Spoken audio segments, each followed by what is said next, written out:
भाई जय श्री राम, जय गौ माता की। मैं बार बार कहता हुआ आया हूं, जिस प्रकार से बार बार इस बात को कहता हूं कि हमारे क्षेत्र जो उत्तर पूर्वी दिल्ली है, इस क्षेत्र में लव जिहाद के मामले सबसे ज्यादा हैं। ना किसी प्रकार से कोई नेता, ना कोई किसी प्रकार से कोई मिनिस्टर, और ना कोई किसी भी प्रकार से किसी भी क्षेत्र का निगम पार्षद इन सभी चीजों को लेके सीरियस हालत में नहीं है। अगर सीरियस हालत में होता है तो हम जैसा मिडिल क्लास फैमिली का वो व्यक्ति होता है जो दिन भर की मेहनत करने के बाद जो थकान है, वो थकान को हम ग्राउंड पे आकर देर रात में पूरी करते हैं। भाई पूरे दिन की थकावट है, सारे भाई मेरे साथ है, बॉबी प्रजापति, करण भाई, अपना अनुज भाई, अपना मनीष गुप्ता, और जो लोग लगातार टारगेट करते हैं ना भाई। देखो रात के 12:30 बज रहे हैं और घटना कुछ इस प्रकार है कि अभी मैं अशोकनगर आया हूं और अशोकनगर में तौफिक नाम का जिहादी मानसिकता का व्यक्ति, जो यहाँ एक बच्ची थी जिसका नाम नेहा था, जिसकी उम्र मात्र 19 साल की उम्र थी। परिवार से पता लगा है कि उस बच्ची ने उस तौफिक नाम के व्यक्ति के हाथ पे राखी बांधी थी। परिवार से खाना पीना जाया करता था उसके पास। वो पड़ोस में एक हार्डवेयर की दुकान पे काम करता था।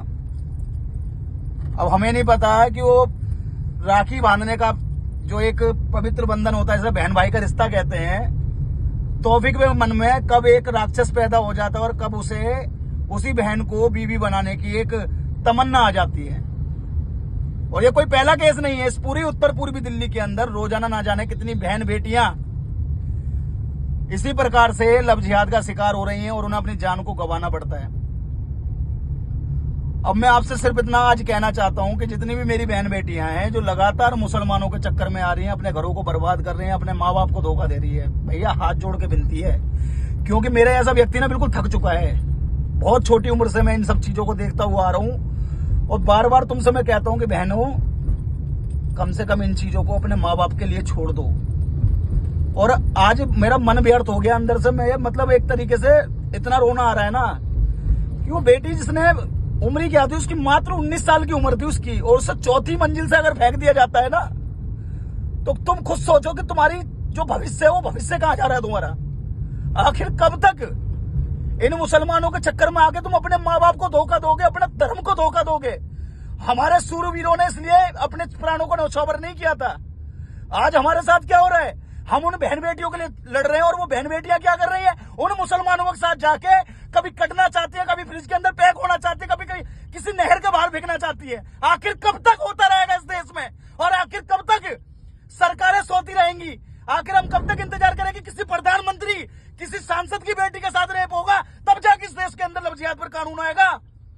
मैं बार बार कह रहा हूं, मैं निवेदन कर रहा हूं सरकारों से कि जल्द से जल्द ठोस से ठोस कानून इस लव जिहाद पर आना चाहिए, क्योंकि बार बार ये मुसलमान लोग हमारी बहन बेटियों के साथ गलत कर रहे हैं।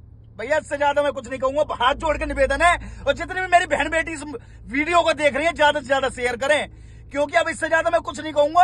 और आगे से मैं किसी हिंदू बहन बेटी की लड़ाई को बिल्कुल नहीं लड़ूंगा इस तरीके से, क्योंकि तुम खुद कटने के लिए, मरने के लिए इन जिहादियों की गोदियों में जा रही हो। तो मैं इन लोगों का बिल्कुल केस कहीं से कहीं तक नहीं लेना चाहता। और कुछ नपुंसक हिंदूवादी जो कहीं ना कहीं सोशल मीडिया पे दिखाते हम कट्टर हिंदूवादी हैं, कहां मर गए बहनचोद सारे के सारे? आओ अब जमीन पर लड़ने के लिए। कब तक हिंदूवादी तुम बनते रहोगे बहनचोद तो सोशल मीडिया के लिए? लड़े कभी किसी बहन के लिए? लड़ो तो सही पता लगे कैसे क्या होता है। करो टारगेट, बहनचोद कौन सा करेगा? सबको एक एक को नहीं छोड़ूंगा, सबको टारगेट करूंगा। जो सोशल मीडिया पे बहनचोद बिना फालतू के मुझे टारगेट करते हैं कि क्या कट्टर हिंदू होता है, क्या होता है, मैं लड़ रहा हूं, इसलिए मेरा ये गुस्सा है। और मैं लोगों से भी कहना चाहता हूं, फालतू का दिखावा बंद करके बहन बेटियों के लिए लड़ने के लिए या तो जमीन पे आ जाओ, और नहीं आ सकते तो मर जाओ चुल्लू भर पानी में डूब के। इससे ज्यादा कुछ नहीं। जय जय श्री राम, जय गौ माता की।